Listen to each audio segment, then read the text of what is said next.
Hi, everybody. Welcome back to English 229. This is for our class for Monday, the 16th of September, where we are moving into our first major Gothic text, and that happens to be Frankenstein. So, as you know, I was hopeful that you would be able to finish the novel in its entirety when we begin talking about it, but I also understand that might not be possible. So, we've got multiple classes that happen to be devoted to Frankenstein. What would be ideal is that you would begin reading the next text as we are talking about Frankenstein. And the way that I wanted to begin talking about Frankenstein is talking a little bit about the author, Mary Shelley. She's the daughter of Mary Wollstonecraft, a very famous feminist, and also the wife of Percy Shelley, happened to be a very important romantic poet. Now, one of the things about the Gothic is that it's often associated with the male. So the fact that we've got a female author writing this text in and of itself is interesting.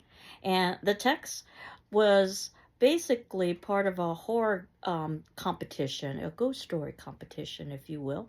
When Mary Shelley was traveling with her husband and friends, they had some inclement weather and they had challenged each other to write ghost stories. And that evening, Mary Shelley had a dream of the very famous creation scene that has become iconic in Hollywood.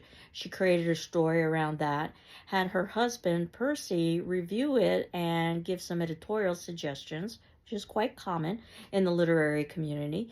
And he specifically suggested that she expand her text, which she did. And it's interesting, I also talk about this text in my Women in Literature class, how the public has responded to that. It's not that uncommon for authors to get feedback from other authors and to take those suggestions.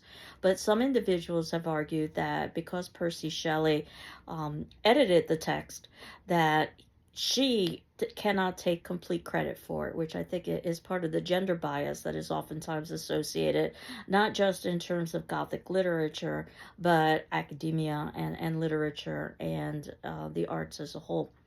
And that horror story competition is going to be important because we will be revisiting it when we get to Dracula, because it turns out that one of Mary Shelley's friends, Dr. Polidori, wrote a short story called The Vampire, which is thought to have been an inspiration to Bram Stoker, who wrote Dracula, which will be another one of our famous Gothic texts. At any rate, as I've suggested, Frankenstein straddles a lot of genres, so you can certainly study it from the feminist perspective, from a female author who basically portrays a very male-centric world. Or what you could do is follow this story from a science fiction perspective, that it's the advancement of science that allows for the creation of this creature.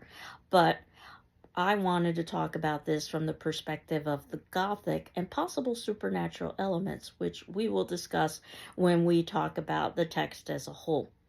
And 1930s Universal Studios is probably most responsible for making Frankenstein part of the popular culture consciousness.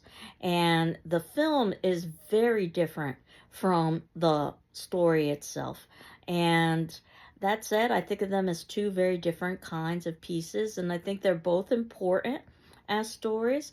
I wanted us to begin actually by watching that iconic 1931 film directed by James Whale. It's an hour and 10 minutes long, so I'm going to keep my video short so you have the opportunity to do that. And if you'll see in the notes below, some of the options you have for watching this film are on Amazon Prime and YouTube, of course, Netflix, or you could view it for free.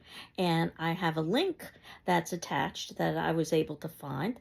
It's, again, an hour and 10-minute film, so I didn't want to spend too much time talking. Do pay attention to the opening credits. They will be important, so that's a little bit of a spoiler alert. Next class, we will begin to actually discuss the novel.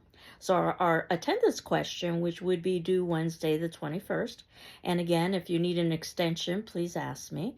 And while you are not required to respond to your peers' responses, you're certainly encouraged to, but you are required to read your peers' responses and my responses in turn.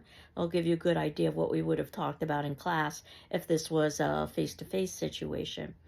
And as you know, I like to ask questions that don't necessarily have right or wrong answers. I'm more interested in your reasoning. So this question about the 1930s film version of Frankenstein, and you may have already viewed the film. If that's the case, then you can really view it carefully from the perspective of a Gothic lens. But if you're viewing the film for the first time, your first viewing is probably for plot.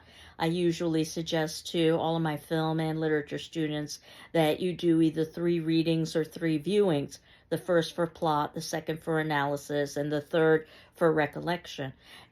It may or may not be a possibility, I understand, for you to be able to do that with all the films and texts that you study from an academic perspective. But I just say this, in the event that you've already seen the film, view that as a superficial viewing as opposed to watching it much more critically, so that you can answer the question, did you like or dislike the 1930s film version of Frankenstein? And more importantly, why? Did you like or dislike Frankenstein's 1931 Universal Studio version, and why? I hope you're doing well. I'm doing well, and I will leave you for the rest of the class to watch Frankenstein. Take care. Bye-bye.